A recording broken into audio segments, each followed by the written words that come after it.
So now that we have quorum, this is a regular meeting of the Council of the Village of Salmo to be held in council chambers at 423 Davies Avenue, Salmo, BC on Tuesday, September 10th, 2024 at 7:02 p.m. We acknowledge and respect the Indigenous peoples within whose traditional lands we are meeting today. Before we call the meeting to order, I know everybody knows, but I want to do an official welcome to our new CAO, Derek Wikowski. He comes to us from Alberta, and he comes to us with local government knowledge. So we would just like to welcome him and his puppy Tucker. So if anybody, the observer, whoever you are, if you see him on the street, you stop and say, introduce yourself and meet his puppy. So now that the meeting's been called to order, adoption of the agenda, the agenda of the regular meeting 13/24 Tuesday, September 10th, 2024 be adopted as amended from Council Procedure Bylaw 663, 2014, Schedule A to include a financial report section, a new business section, and a public question period. Okay. Councillor Cox, do you second that?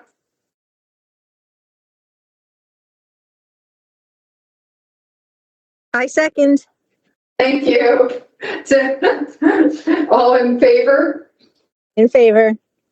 Carried. There's no delegations. We have our CFO. Yeah, CFO. Those are red letters. CFO here, Nathan Russ. Would you like to go over the quarterly financials report? And just so everybody understands, is this just goes to June 30th. So this is just half. When we say quarterly, it's just up to June 30th. Awesome. Yeah, I would love to. I won't spend too much time on it, but I will spend time answering any questions you have. I'll just go through the highlights. I did have a pretty comprehensive written report, so I can go through everything. Mayor, like you mentioned, I'd like to welcome the new CAO as well. It's great to have you here. Okay, well, I'll kind of jump in. Yeah, so this is the Q2 update. We were going to do this in August. We were all prepared and ready to go, but thought it would be a good idea to wait for the new CAO to be here. So we're not late, but we're maybe a little bit later than usual. But I thought that would be a benefit to us all.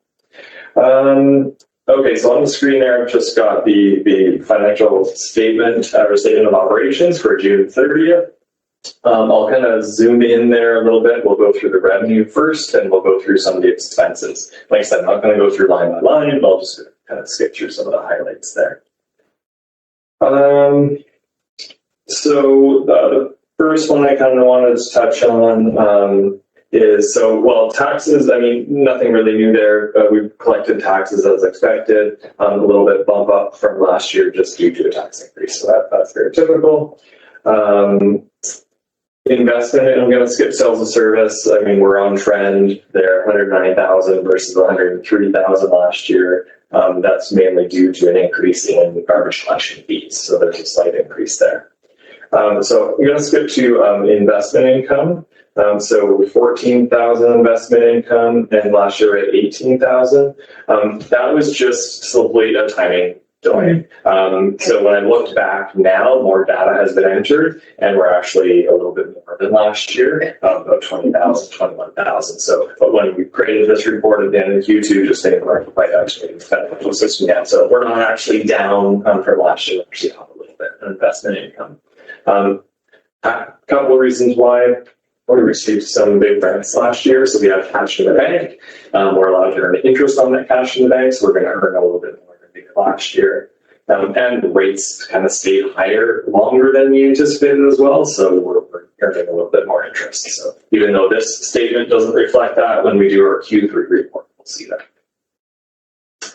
Grants and conditional, again, nothing surprising here. This is your small communities grant. But one thing I did want to touch on is, so we received 451,000 this year, and just compared to 459 last year. Again, this is beyond our control. The small community grant is provided to us from the BC government, and it has its formula to divvy up these funds for all the municipalities, but it is a decrease.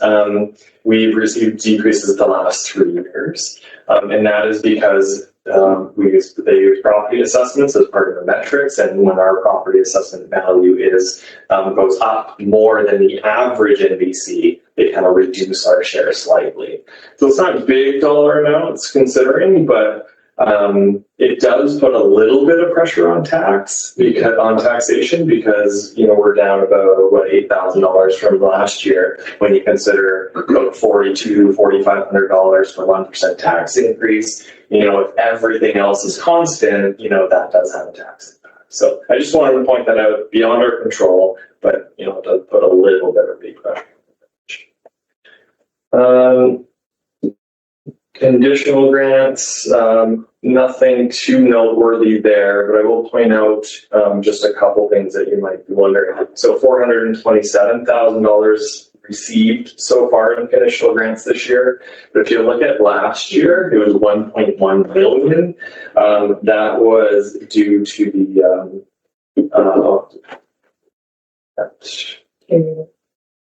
COVID. No. I'm just We're going through it. Growing Communities Fund. Thank you. Sorry. There's so many grants. We received $1.1 million in Growing Communities Fund last year. So that's why last year looks huge. This year looks small. That was just a one-time grant.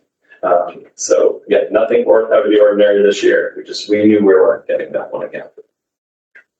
Water sewer fees, again, nothing remarkable there. We've collected what we intended to collect. We'll move down to the expense side. General government expenses. I had this in my report as well. 274,000 expended so far.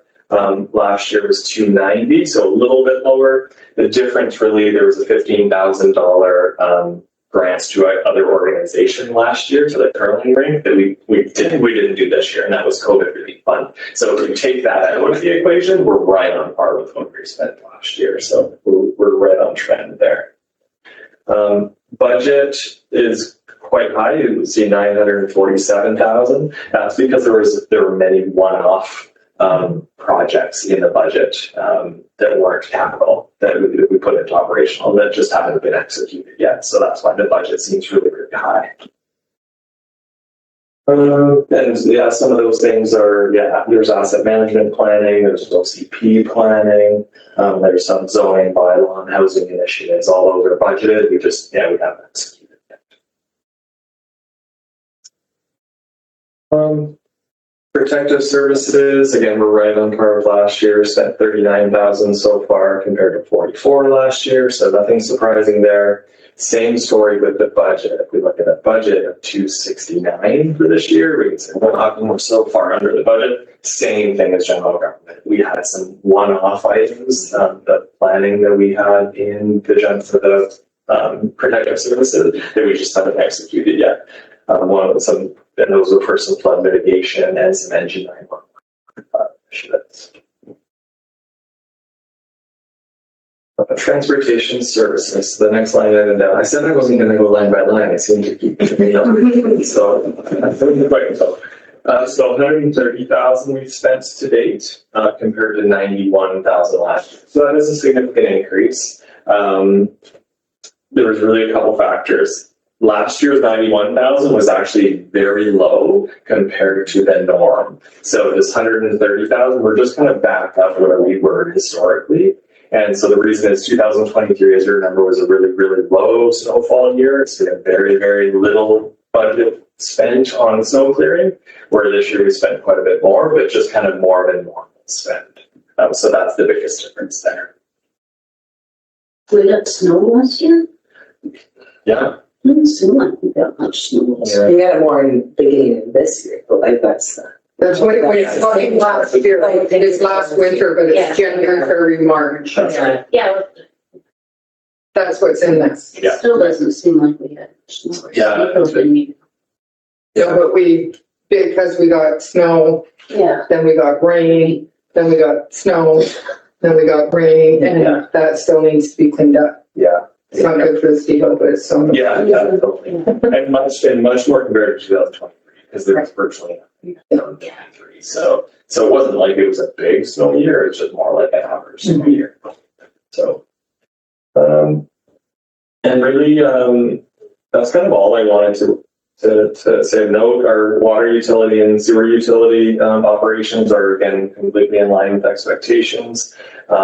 If we do look at the sewer utility operations, again, it's a similar story that I'm saying. We've spent 126,000. Our budget is for 18, but I think that's because we had some one-off items in there as well that just haven't been executed yet. So we're right on trend with. So. That's pretty much it. Any questions about what I spoke about or anything else that was in the report, a little bit more detailed? I'm going to ask you first, Councillor Cox, do you have any questions for our CFO? No, I don't, not this time. Okay, thank you. And Councillor Lenz. I think I'm good too. It looks pretty good. And I'm good. It's not about this, but it is about budget. I'd like us to be the first on the line next year. I'm putting in the order right now. If we Order received. Thank you. If we could have, even if we can do some preliminary stuff to start earlier, that we're not in April doing the last minutes. I agree, and we were actually chatting about that before you guys arrived too. So within probably give me a couple weeks, but I'll try to lay out a bit of a roadmap on how we can get there a little bit earlier and kind of what the first step is, second step is, so we can kind of get started on that. So expect that within the next couple weeks here. Get moving on that. So in order to execute that, we probably the CAO and council will kind of start off with some strategic planning conversations, and then I'll kind of jump in a little later. But that should probably start happening kind of near the end of September, in order to make that happen by a December budget. Okay. So yeah, it'll come pretty quick. But we'll get the plans in place. Okay. And then with the auditors, that we make sure that we actually get the package the day that it's supposed to be. Oh yeah, right. not the hour. Oh yeah, right, like last year. Yeah. And I know that's not something in your control. Right. But you can tell them that we were not happy with that, and we won't go with that again. Sure. Yeah, sure. Yeah. Totally didn't say there we did have a change in auditors last year, and so there's a little bit of change in process, and the auditors did things their certain way, but it just didn't jive. So I can make the recommendation. Just provide the information. Mm-hmm. So we received the audit as the meeting started. Oh wow. Financial statement sentence, but not like the audit. Yeah, it was great. But I've never had that happen. I can. Yeah. Okay. So that council received the information, the second quarter financial statement dated June 30th, 2024, as presented by Financial Officer Nathan Russ. Councillor Lenz, Councillor Cox. Yeah, I move. Second. Thank you. All in favor? In favor. Carried. Thank you. Thank you very much. Thank you. Do you want to stick around? Or do you want to, we're going to talk about flood mapping, which is not a great thing. This is just about, actually you should stick. Very much. Yeah, okay, I'll stick around. Yeah, because because this has got some financial implications. You just have a policy. Oh, yeah. So this is the flood mapping and floodplain management bylaw review. And the reason that this is sitting in front of us is because it's in order for us to be able to partner with the RDCK And,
the CEO, Jessup, is here also. Do you have any more input to it? As to, so the regional district brought it forward basically because they're informed joint applications are going to be more favored. So we're actually one of the first municipalities that they've approached in order to do this. And their goal is to, if we were to join, it'll be completed in 2025. And then by 2026, they're going to invite other municipalities to join with them in furthering the grant process.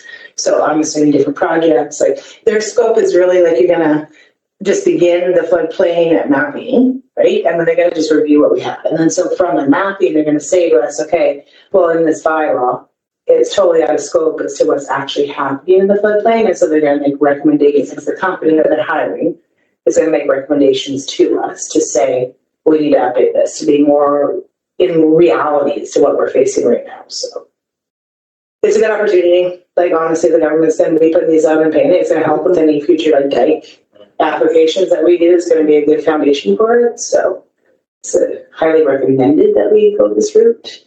We've done little projects in the past, but it's not to the scope of what they're actually stating right now. You know who the grant was through? It is through the province. Yeah. Yeah, it's the DRIP, the Disaster Resilience and Innovation Funding. Okay. And so what will end up happening is like, so we'll, after this, if it's passed, we'll submit an expression of interest, like a letter of support to the RDCK certified via. And then they still have to talk to the province, and the province has to say to us, yay, good to go, or if they say no, then we're out of the loop, right? So we still gotta wait for that aspect. But this is the first step to see if we even are something they're gonna consider. And we don't even know if it will go through. No, that's Because exactly. if government does change, any of this could disappear. Mhm. Right, because the money, because the rate drops on the Sunday, so, my question when it comes to financial is there significant amount of money that we are putting in dike work right now that would be able to support, some of that would be able to support this? Because it's probably not gonna be 100%. Yeah, I would say, and there's some other grants you could leverage, like the LGCAP, Local Government Climate Action Plan, that would support something like this. The one that I forgot the name of earlier, something that community has about. Yeah, absolutely. Like, so, yeah, there would definitely be some opportunities to get some more grant funding or use some funding there, looking at that for sure to help with that. Yeah. So then maybe have this on your list. Yeah, I will. Yeah. Councillor Fox, do you have any questions on this? not at the moment, and I would support it. When you get to it, I'll move. Okay. That council provide approval to the Regional District Central Kootenai to apply to the Ministry of Emergency Management and Climate Readiness Disaster Resilient and Innovative Funding Program in support of updating the Village of Salmo floodplain mapping and floodplain management bylaw for the full amount of eligible costs, and that such funding be received and managed by the RDCK in partnership with the Village of Salmo. So it's moved Awesome. and seconded. Any more debate? All in favor? In favor. Carried. Thank you. So that was the big thing. Yeah. That was the one. Thank you. So the next one, I had asked for it to be put on because it's something that has been on a list for I don't know, maybe 10 years. The procedure bylaw update, and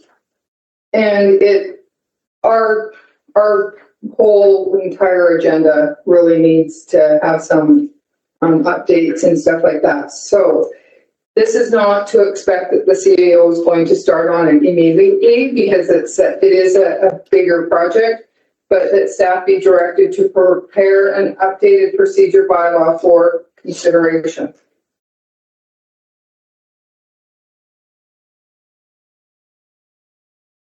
Would you like to second that, or I can? You can. Any debate over that?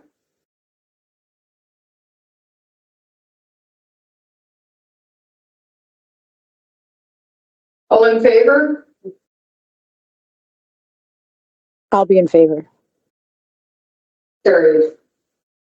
Okay, thank you.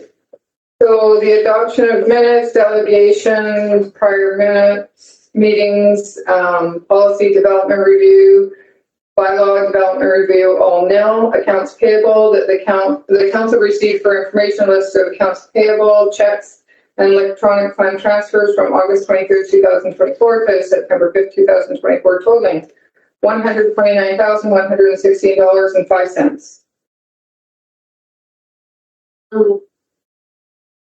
Second. Any questions? No. All in favor? In favor. Carried. Thank you.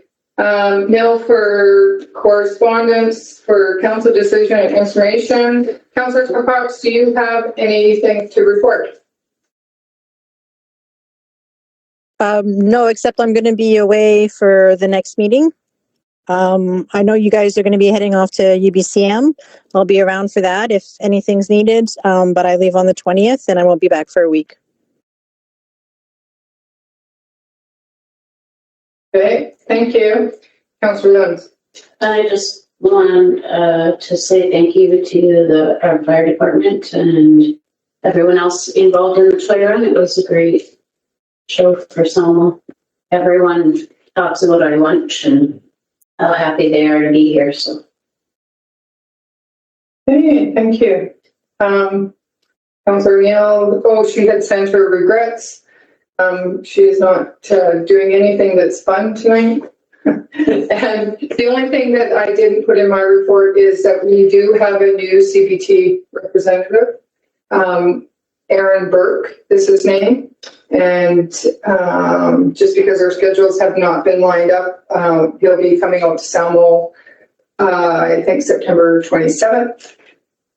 That date might just be because that's in my head from Councillor Cox, but it's at the end of the month sometime, the last Friday in September, whatever day that is. He's going to be coming out and meeting staff, and we'll go and just look around so he can see what our little community is about and maybe help us out in anything. That the verbal and written reports of mayor and council be received for information. Second. I didn't hear the first. Any questions on the reports? No. All in favor? In favor. Thank you. And public, so observer, do you have any questions?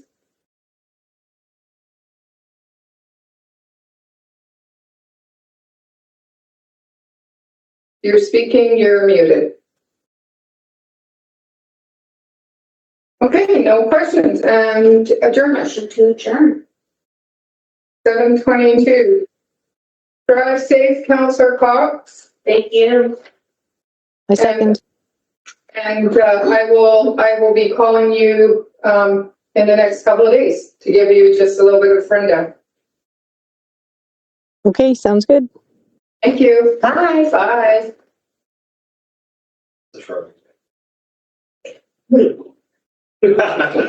Okay.